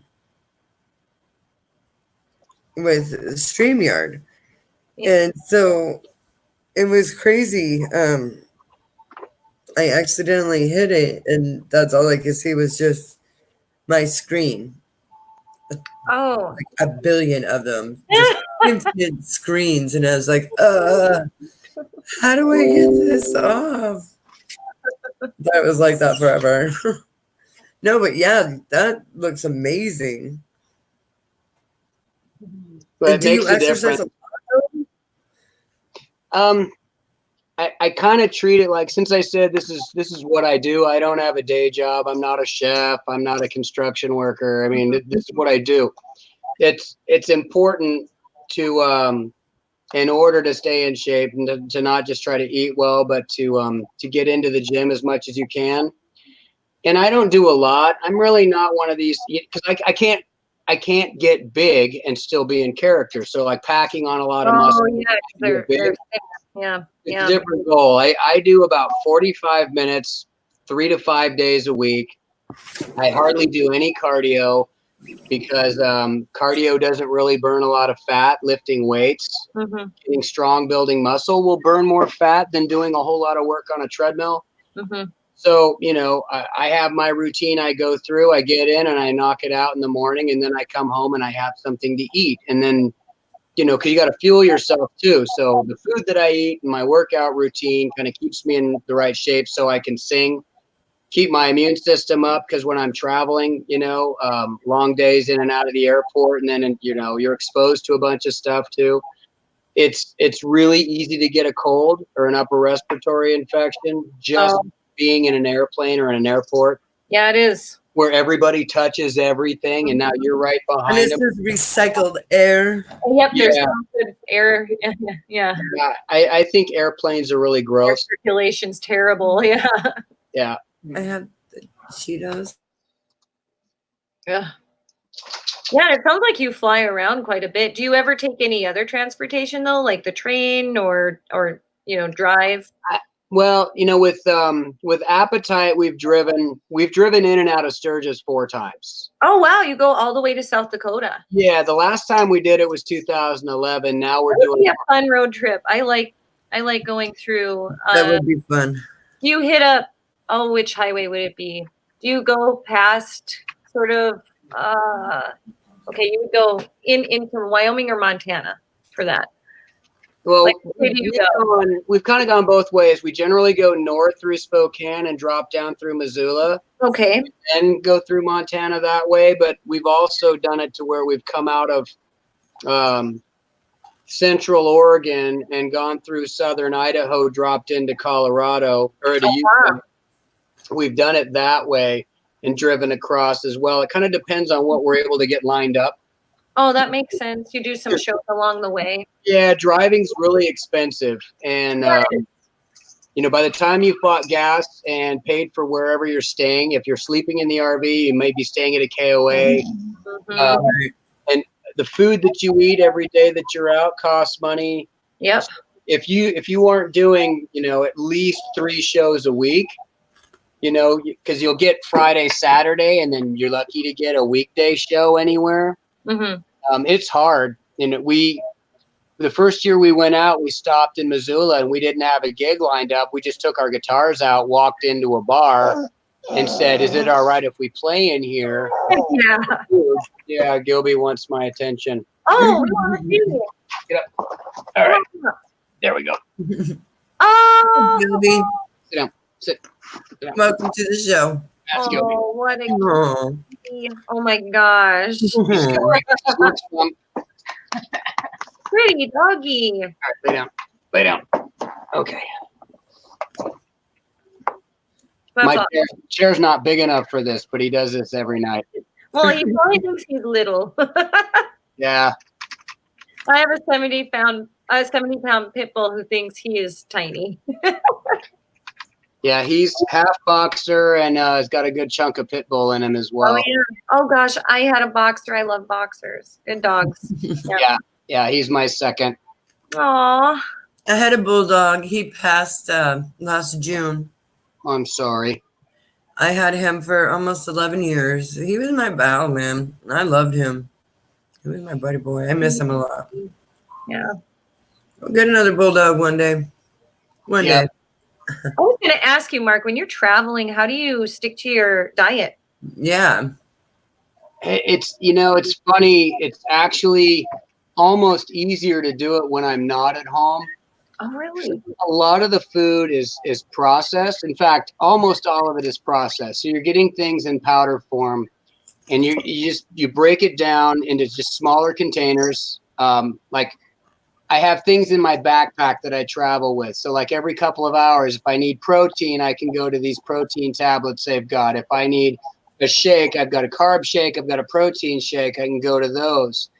When I get into the airport, it's just a matter of making smart choices with like a chicken salad with no dressing, trying to pick organic options when I can. what makes it easier is I don't have the outside influences. Like I'm not somewhere with other friends that eat garbage or sitting at home. Like I drink more when I'm at home than I do when I'm out because I'm not generally doing much. I'm watching TV. Mhm. You know, there's no such thing as a bottle of wine that's this big. They're all kind of bottomless. You drink one until it's gone and then you go get another glass. Yeah. It's just too easy to overdrink when you're at home. But if I'm out on the road and then when I'm doing performances, I really don't drink much. We did a show last weekend and I had one gin and tonic that came to me when I had about 5 songs left in the show. Mm-hmm. That was the only drink I had all night. So it's not even about taking the edge off. I just felt it was almost celebratory. Like, you know, that makes sense. Give me a drink, you know, and because everybody else is Great show. it was a good show. So, you know, I follow the plan like that. It gives me all the calories I need. It gives me plenty of energy. The only thing that it doesn't satisfy is things like I'm sitting here munching on M&Ms. I like chocolate. I like wine. I love steak. You know, I eat bacon and eggs for breakfast almost every day. Bacon, eggs, yogurt, and blueberries almost every day because it's like my favorite meal of the day. And then dinner tonight is actually a cranberry walnut salad with apples. And I was going to saute up some Patagonian shrimp too. So good protein. Everything's really clean. Yeah. Sounds good. Yeah. Yeah. Well, it's hard to eat that way all the time, which means I got to eat that way most of the time because I got to make up for the days where I screw up. Yep, I hear you. I've done vegan diets in the past and plant-based and introduced meat back in. And I have eggs every morning myself and fruit with my lunch. Yep. And I've been trying really hard to cut back on, munching at night. So we'll have a dinner, like a salad, or Max made us crepes and wrapped like chicken salad with vegetables in it tonight. So we're trying to be really healthy. We usually do, but it's easy to fall off that train around the holidays. And alcohol has a lot of sugar in it. And we're actually doing Soberary for February, so we aren't drinking this month. And I'm gonna miss my wine so much. Yeah, Nora, you're probably wine club members or no? Are you a wine club member? I was for a while. To save some money, we left, but we were a wine club member at Windrose Cellars here in Swim.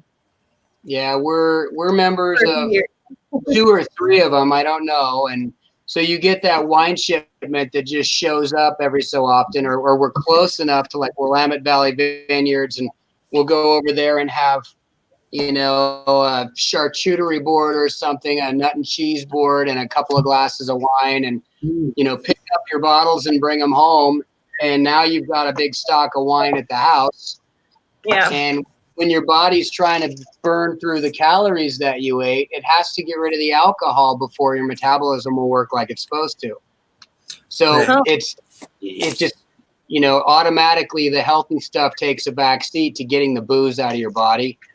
So you have to flush all that out. So it does really wreak a lot of havoc on you when you're drinking and trying to hit a goal. I feel it. You don't really dabble in fitness or dabble in getting healthy. It's like this is what I'm gonna do. Here's what my goal is, you know, and set realistic goals. And you know, weight can be a realistic goal, but I prefer to think about, you know, how strong are you right now? Would you like to be stronger? So you give yourself some fitness tests, like how many push-ups can I do? How many girl push-ups can I do? Whatever the line. To do like pull-ups.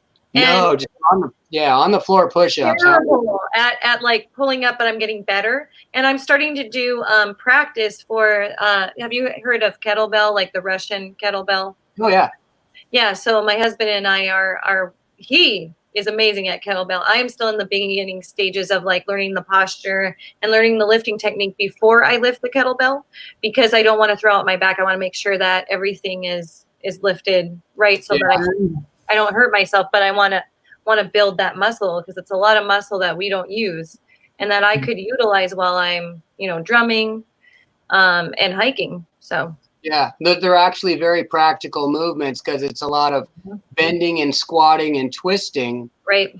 And it's you need good body mechanics for that. Yes. Exactly. So I'm working on the mechanics still because I've injured my back before and I don't want to do that. I want to build my body, not break it. Right. Those movements are the same ones that you're going to do. Like if you're working in your garden and you're shoveling dirt and you're bending and you're getting a scoop of dirt and then throwing it over to the left. So these, working with the kettlebells makes your days off or yard time, whatever, safer, more productive, happier. And then, being stronger is always, it makes you happier when you're stronger and more capable. Yeah. Right. Well, guys, we should get to your neck of the woods. Yes, we should. Yes. So, take it away. And so because the response has just been insanely amazing. It was crazy. It's just a little crazy. Thanks, everyone. We're going to be doing your neck of the woods instead of what shows do you have coming up. We're going to be what shows do you have coming up this month. So, with that said, here's what's going on in the month of February. So, February 7th at the Swifts, our good friends Debbie Blackout have their CD release, and they are playing with Sweet Clarity and Hands of Deliverance. It's going to be an awesome show. Go see it, everybody. Yeah, I wish I could, but I can't. Oh, yeah, you play too. Jeez. Yeah. February 15th at the Funhouse, we have Zoth, Blood and Thunder, Siren's Reign, Living in False Eyes, Rain Devil, and Stricken. February 8th at the Skylark Cafe, we had Dead Drones, Red Sun, and Jaundice Beckman. The 14th at the Third Wheel, we have Limber Lust, The Strike, and Sarah Wild and The Watch. And on the 15th at Razzles, again with Limberlost, The Strike, and Sarah Wild and The Watch. The 11th at the Central Saloon, we have Mental Trunde de Jambe, and that is my friend Ito and his wife, Jessica Ito. Jessica does ballet. Well, he plays guitar. It's pretty awesome. They are awesome. I got to play at their wedding. It was pretty cool. They had a ballet-themed wedding, of course. Oh, wow. Huh. And Friday, the 7th, at Tony V's, we have Voodoo Death Gun, my band Fatal Butterfly, and the Peregrine Dives playing. That's going to be a fun show. And then, on the 8th, at the Airport Tavern down in Tacoma, Antihero, Severed Head, and Fatal Butterfly will also be playing that show. Yeah. That'll be a fun show too. That's going to be so much fun because Jason Vaness is talking me into setting my drums on fire. Ha! So, because that's his thing. He sets his drums on fire. Boom. Boom. Okay. So I'll send you pictures. A new kit for that. I'm thinking it's going to probably be a floor tom. Maybe I might set myself on fire. I don't know. What do you want replaced? Be like, how about that one, just in case? Yeah. Go to a store and buy. Well, I worked at Guitar Center in the early '90s in the Redondo Beach area, and we used to sell, used equipment in there, and we called it schmeg gear. It was all schmegged up or whatever. Yeah. So it's sort of you buy a crappy floor tom or whatever. Nobody will recognize it in the back, and then that's the one you light on fire. So you go spend $15. That's a good idea. On a crappy tom, and that's the one you destroy. That's a good idea. That is the one. You don't want to hurt Tank?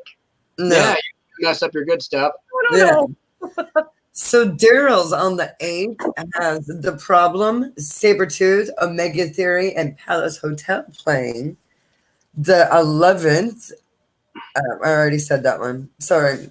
People keep sending me multiples. The 29th at Burnt Wood, we have Plush Cake. And that's that one. The Mirkwood on the 15th, we have Chasing Oz. At the 8th, I love them. yes. February 8th at Jolie's Cabaret, and this is in London. We have Vomit, Dixie Riot, The Black Widows, Cowpunk, Complete Dysfunction, and Hung Like Henratty. Ooh, London fan. Yes. Check it out. The 21st at Misdemeanor Meadows, we have Potbelly, Box Cutter, and Born Sick. The I love his 22nd name. at Lucky's Club, we have The Googans, Potbelly, and Box Cutter. I'm friends with the guys from Potbelly. I figured, and I love that name, guys. Yes. Hi. The 29th at the Shakedown, TSOL is coming to town. Sweet. And I'm a little jealous because my friends in Potbelly and Box Cutter get to play with them with special crazed. Potbelly's busy this month. Busy. They are very, very busy. Okay, the 10th at El Corazon, we have Hands of Deliverance. Oh, yeah. Opening for Soulfly. I'm so excited for those guys. Woo! The 15th at the Airbus, we have Greyhawk, Rivet Skull, and Late Night Shiner. The 21st, we have FNA. They have, or FNA, that's kind of funny. They have a music video release, so you're going to want to check that out on YouTube. Oh, The 29th at El Crozon, we have Mustard Plug, The Toasters, Mr. Blank, The Replicators, and Supersonic Battle Squad. And that's Allie's new band. Allie Girl. Uh-huh. On the 8th, we have, speaking of Allie, on the 8th, we have Atrocity Girl and Lust for Glory. And the Supersonic Battle Squad is going to be at the Renton Comic-Con. Oh, okay. The 15th at Echo Valor, we have the Scumbag Entertainment with Muddy G, Cosmatic Music, First One, and more. On the 8th, we have at the Knitting Factory, we have Piper's Rush, which is a Rush tribute band. Oh, that's awesome. Jacob Vanel and Chase the Sun. Man, the Knitting Factory, I want to play there someday. I've heard it's a really cool place. Spoken of. Okay, not very much more. And on the 7th, at Ivory Blocks, we have Sequence 369, The Y Theory, and 2 sevens with Gate Fever. And this is Gate Fever's album release, and this is in London. The Heyday Band, which they are from Slippery Rock, Pennsylvania, have a couple big shows coming up. The 14th at the Legion in Harrisville. The 16th at the Prospect Library in Prospect, Pennsylvania. The 22nd at the Longhorn Corral. And the 28th at the Chicora Moose in Chicora, Pennsylvania. This one I'm going to throw on. It's not a February one, but I'm super excited.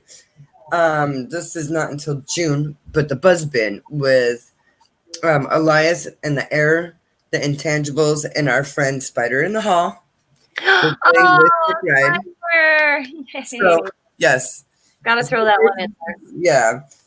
Okay, the 7th and 8th at the Hangar 7, Company of is playing, and that's in Florida. In Oklahoma on the 15th at the Railhead Saloon, we have Trigger the Dead, A New Day Falls, Black Star, and Republic. The 28th to 29th at the Event Center on the beach in Gold Beach. I'm not exactly sure where that's at. But Fogline, Benton Blount, they are playing, and they are doing a showcase shakedown for talent search. Oh, sweet. Good luck, guys. Right. 29th, we have at the Timeout Tavern in Kansas. We have Jet, Ryan, and Forever Faded. At the Barn in Ohio on the 13th, Joker's Wild, Kelly Ray, and Brian Quinn are going to be playing. The 8th at the Retro Grub and Pub, it's Vinny and Jim's birthday bash. The 7th at the Oxford Saloon, The Warning, which is a Black Sabbath experience, which they're going to be on the show soon. Hey, yeah. On the 8th, we have at Houndstooth, we have Filthy Traders and Without a Doubt playing. The 22nd at Brews and Cues, we have Late Night Shiner, Cacophonics, and Take Back playing. Nice names, guys. Love it. Yeah, yeah. On the 8th at the Plaid Pig, we have Longbeard, yes, The Scoffs, and A Chance to Steal. Mm-hmm. The 7th at ABG's, we have Murphy and the Giant. The 22nd at the Lime, Decade X is playing. The 8th, Hub City Bar and Grill, Fogline is playing. And then another 8th at Old Red, Ricochet is playing. The 21st at Red Hat, Blessed Curse, Chain of Belmont, MRAK, and Prizefighter are playing. The 22nd at Cativo, Flashpoint Run, King Catfish, and Rod Wilkins is playing. The 16th at the Roxy Ann Winery, Dustin Clark is playing. And last but not least, the 15th at the Brick Room, the music of Frank Ellis and the Summer Colds are playing. So that is what's going on in your neck of the woods. Awesome. Thanks, Crash. That was great. Telling you, it's still a lot, but it is. But we want to highlight all of our awesome viewers. And we do, and the best way to do it is to do it month by month. Yeah. And if that gets too big, maybe we'll do it bi-weekly. Well, I don't even remember. Didn't you have like 5 pages worth last week? And it was like, wow. I had 1, 2, 3, 4, 5, 6, 7, 8, 9 pages today. But so what you could do is you could put those up on the screen and do a screen share. Oh, I should do. That's a really good idea. Then you're looking at them while you're reading them. I have them post them on our musicians hangout page too. Yeah, we do. So that's a good way to, for any band or musician to go and not only post, but check and see what else everybody else is doing too. See if there's shows that maybe they want to go to. Yeah, I heard you mention El Corazon in there a couple of times. Wasn't there a rumor that they were closing? Is El Corazon closing? Oh God, please. I don't know if maybe there was a rumor. So what is happening is they sold, I believe they sold the building and they're going to make a high rise. Right. And so El Corazon is going to be relocating during construction. But at some point is going to be back, which is very disappointing to me. So if they clean it up and they've got a new one, is the new one going to smell like barf and urine as well? Maybe. I'm not exactly sure. The high-rise apartments, I believe, is trying to detour all the homeless people from that neighborhood. I'm sure. And I don't mean from the homeless folks, because Appetite played there. Oh, no, we knew you. Appetite played there a long time ago. No, it's just the front door. It smelled. We called it El Cat Box, not El Corazon. We called it El Cat Box. Oh. Yeah, I'm not a fan of El Corazon. No, but I'm a fan of the bands that play there. So, I do. It has history. It does have a lot of history. There's a lot of bands that, made it playing that. I don't know. Yeah. I played that place and I'm still stuck at the freaking minor leagues. It's okay. Era with rock club, and it's necessary. You have to play places like that. Exactly. Yeah. But yeah, to share this, to play on a stage where Alice in Chains and Nirvana played was pretty cool. Oh yeah. So play the Central Saloon. We did that one too. I would love to. We played the Central with an Alice Cooper tribute. Have you heard of Devil's Food? I have not, but I would love it. I love Alice Cooper. Yeah, we've done a So few. the only thing that sucks about the Central Saloon is when, okay, number one, when you're loading in, there's only one door. It's the front door. And you have to cut through the whole entire crowd to get to the back where the stage is. Yep. Mm-hmm. There's no alley entrance, nothing like that. Now, getting to the drum riser, there's a bunch of stairs on the left side of the... Oh, yay, stairs. And then you have to turn and go up more stairs. And the drum riser is the first thing you come to, and everybody has to go on the drum riser to get to the front of the stage. Everybody? Yeah. Oh, weird. So it's just a very poorly planned. Like stage. awkward, just awkward. Yeah, even the Hard Rock in Seattle's not easy to get into. I would imagine. No, I have friends that played there, and it was definitely awkward to get from their van to the stage. If you have any production at all, you have to come in an alley door, and then you've got an elevator, or you've got like 3 flights of stairs going up. You have a choice. So it's either a slow elevator, and if you're building a drum riser or you're taking in dummy cabinets and 412s and things like that, it's, there is really not that many ideal places to play. The outdoor stages are the easiest. If you can have all the buildings in the way. But a lot of the city stuff is just really, really difficult, but you don't have a choice. Yeah, just like, and you have to pay for parking. That's another issue. Mm-hmm. Or get a ticket. Parking. Or get a ticket. Yeah, or get a ticket, and it's like. Oh, the tickets are insane now in the city. Whew.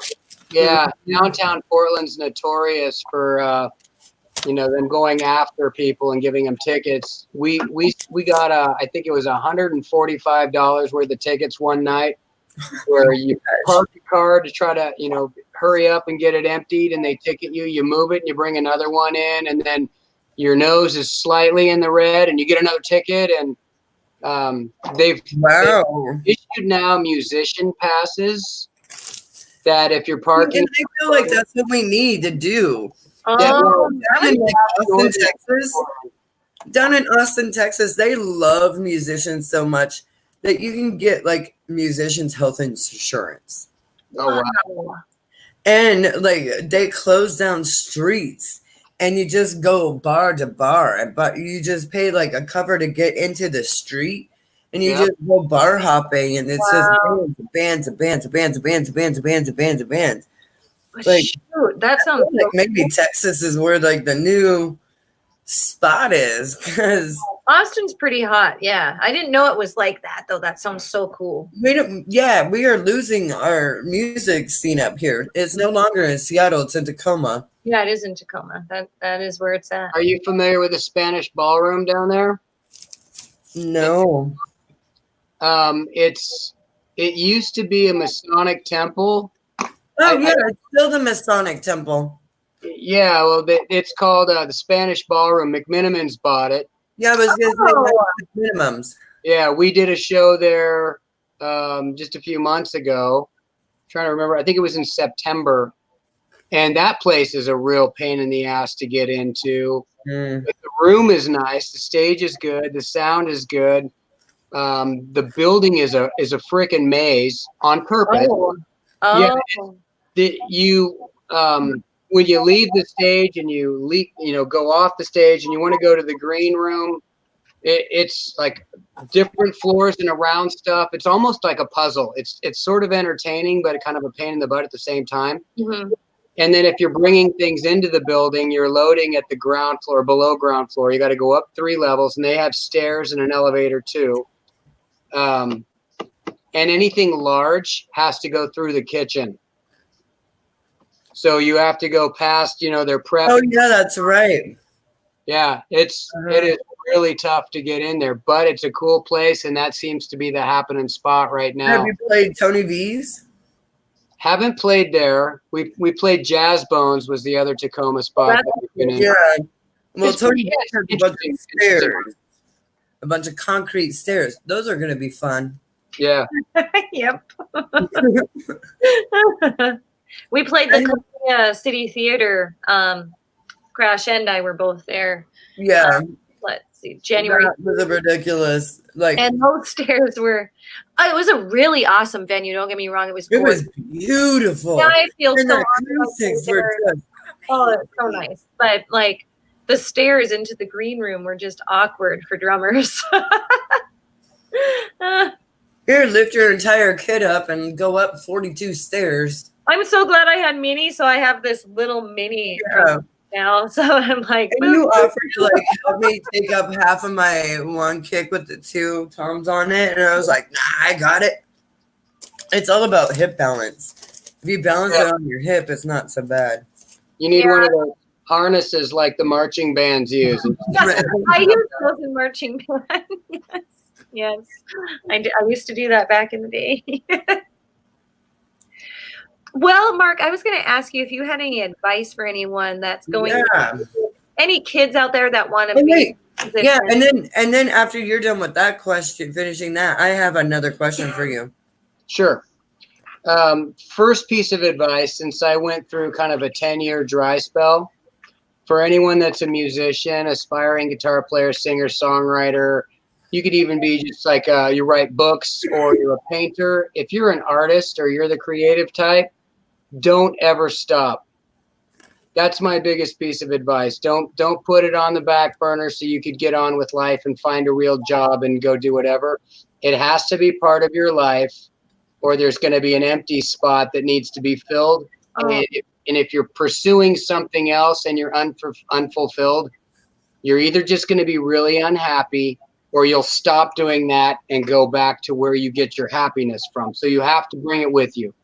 You have to find a way to make that passion part of your entire life, not just say, I used to do that when I was a kid. If that's what you do and that's what you love, you have to keep doing it. You have to. With that said, drumming saved my life because during my chemo treatments, when I was, when I had cancer and I was dying, I still play my drums. I still did shows. I still went to practices. There were a couple of times that I went to practice on the days that I had my chemo treatments. Oh. Yeah, it was rough. She's badass. I was down to 97 pounds, and I'm like I'm 5'5.5". So I'm pretty tall for a girl. And to weigh 97 pounds, that's just skin and bones. Yeah, the sticks were beating you. But my oncologist said, like, when you're playing, you're releasing endorphins. Right. The norepinephrine and all of that stuff, adrenaline, everything that is what's stimulating your body to heal. And I believe she's right. I absolutely believe that music has saved my life in more ways than one, Absolutely. I would agree with that. So what was your other question? So my other question was, tell us about this world's greatest tribute band. There's a cable TV network called Access TV. It's AXS TV that ran 7 or 8 seasons of a show called World's Greatest Tribute Bands. And I think they ran 8 or 10 episodes, and they were filmed live. So Katie Darrell was the hostess. She's still a hostess on the show, who would do the screening of the bands. You would send in your audition material and she would listen to it. And the season we were on, which was season 6, the theme was going to be the Sunset Strip. So it was all bands that had played on the Sunset Strip, be it Van Halen or The Doors or Guns N' Roses, Motley Crue, the Beach Boys. So it was a variety of things. And we sent our stuff in. In fact, I'd sent it in well in advance, and I was just coming home from Rockin' the Rivers, I think. We were doing a long road trip, and I was pooped and checked my email and thought, I'm going to send some stuff out again. It was probably like 1 or 2 in the morning, and I just sent our press kit off to her again, and the next day she actually responded in the evening. So had I not sent it the second time, we probably wouldn't have gotten it. But she was cooking. She's in her kitchen with her husband. He's sitting on the couch, and she's listening to music because she's doing, her due diligence and watching video and listening to stuff. So she listens to one of our songs from which show I don't remember. And then she went to listen to another one, and her husband said, "Are you going to do your work, or are you going to listen to Guns N' Roses all night?" And she said to him, "No, this is one of the bands." And he said, "You got to bring them in. You got to see them." So, that was the story she shared with us about why she brought us in.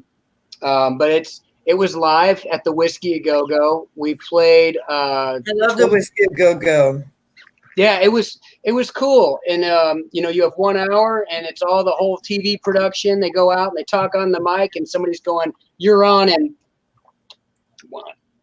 they do all that stuff and point at you. Wow. There's one commercial break. So they said, "Where in your set is it going to be?" It's probably, we played 55 minutes minus the space for one commercial break of like 3 commercials. Oh, that's cool. So it runs, and then there was like at about the 40-minute mark, they did a commercial break, and then we had to come back in, and we had to wrap up on time. Because she said, if the song you finish with goes long, the credits are going to run, and we'll cut your song off. You won't get to finish it. So we've always been really good about timing out our songs. I know how long I'm going to talk about whatever. She just wanted things like this, and I'm like, I'm going to do this thing the way I always do it. I'm going to talk about what I talk about. We're going to play the way we play. And the last song we did, the credits were rolling, and we did the thank you, good night. And then she jumped on stage. It's Katie Darrow with Access TV, World's Greatest Tribute Bands. We'll see you guys next week. And it was like that fast. Everything pow, pow, pow, pow, like clockwork. And it was perfect. The whole experience was perfect. We played well. We played where Guns N' Roses played. The audience was really receptive, and they shot it all in high resolution video and 32-track recording, and gave us all the audio tracks and everything. So I've got all the raw audio and video and everything that we've posted a bunch of the stuff on YouTube. So the greatest tribute band videos, I think I posted every one of them. I broke them down into individual songs. So I think they're all out there. Cool. So is it like a competition that you win or lose, or? No, not at all. I mean, every week, because it's somebody. Is it just like here, like we just highlight? Yeah, she picked the songs that she thought were best from everybody that, contributed stuff. Says, well, I want that one. She could only pick, I don't remember if it was 8 or 10 weeks. You can only pick 8 or 10 of all the bands that submit. And I would imagine there's 100 or more from all over the country. Right. And they don't pay.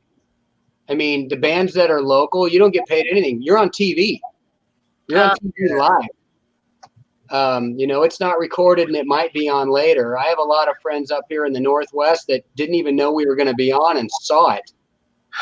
That's and awesome. Said, oh my God, that was amazing. Yay. And we've done so many shows, and we're so comfortable with it that there wasn't a nervous thing at all. There was no nervous component. It was, that's great. You guys ready to go on? And we're like, yeah. It's a 1 hour show. Yes. That's cool. We used to play 3-hour shows. To do a 1 hour show is a sprint. Yeah. Yeah. And something that's I feel like that's a cool story, and I feel like that's something that you should probably share with the viewers. Yeah. That's what they would like, that, Heck yeah. Yeah. Which part? Just the being on a TV show on the world's greatest tribute band.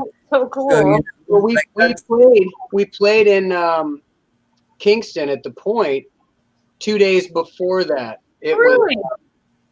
I can pull up my That's awesome. Exactly. We were there 2 days earlier, and then had to drive all the way down to Los Angeles.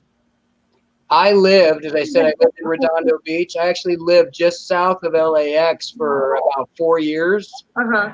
So we stayed in our RV, the night train, right there at the beach, about a mile from where I used to live.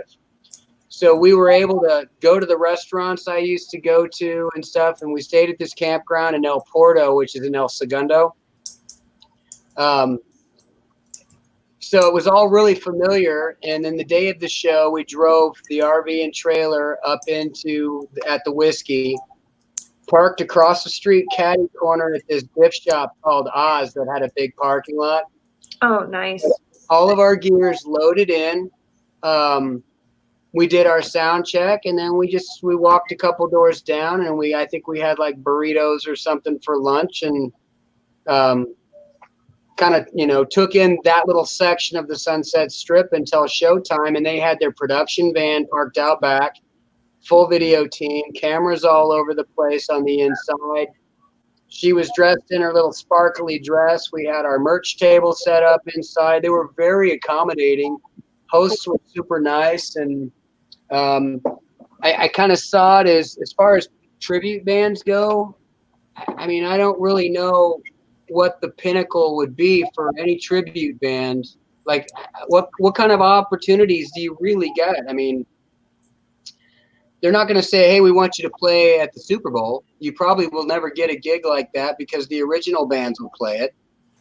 So to just be on TV for something like this, you hope adding it to your resume will get you noticed by somebody else.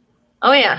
And that show, because we'd already announced that we were going to be doing it. The guys that I play with in Texas were looking for a new singer, and that's how they found me, because they knew that I was going to be on that show. Therefore, Access TV had already checked me out, and I was good enough for them. So the band in Texas said, well, if you're good enough to be on TV with them, we'd like you to come down and do a show with us. So it was just the week before that I did my first show with the guys in Texas, which was a 90-minute show down in Brown with no rehearsal, just live. Here's your microphone. Oh. Just go. And, when you're... You know what to do. Show, and they say, you're putting on the mouse suit today. You just put it on. And go, hi, kid. Makes sense. Act like you would act. Yeah. So I don't know if you can hear my music in the background at all. Oh, I can now. Yeah. And of course, it's a Guns N' Roses song. It's only about the fifth one I've heard since we've been on the show together. Oh, that's great. Mark, are you? We have like a few minutes left. Like when you mingle with the crowd, you stay in character. During a show on stage, absolutely. When I come down off the stage, it's hard to really be in character as Axl because you don't think of him as being really sociable. Oh.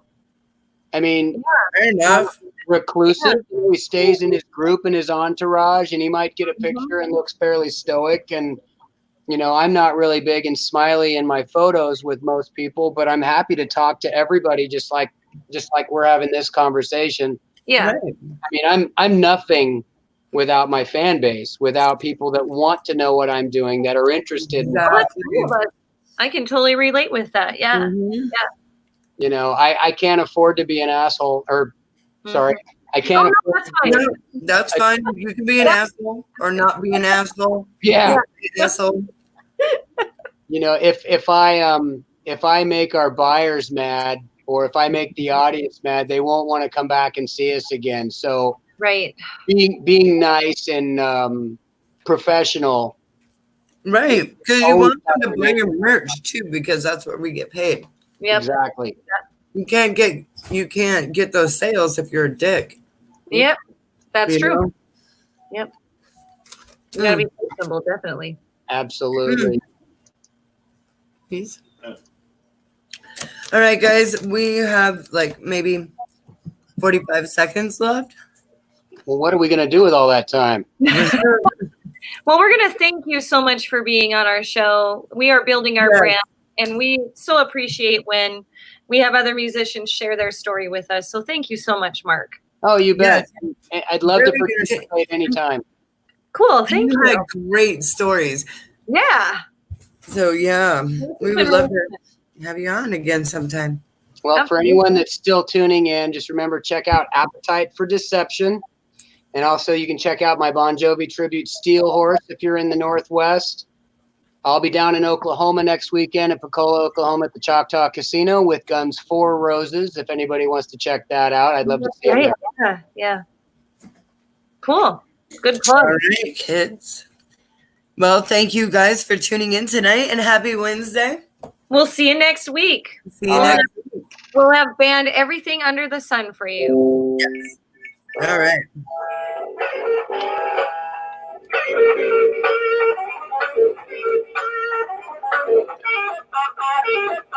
Happy Wednesday, everyone, and good night. Happy Wednesday night.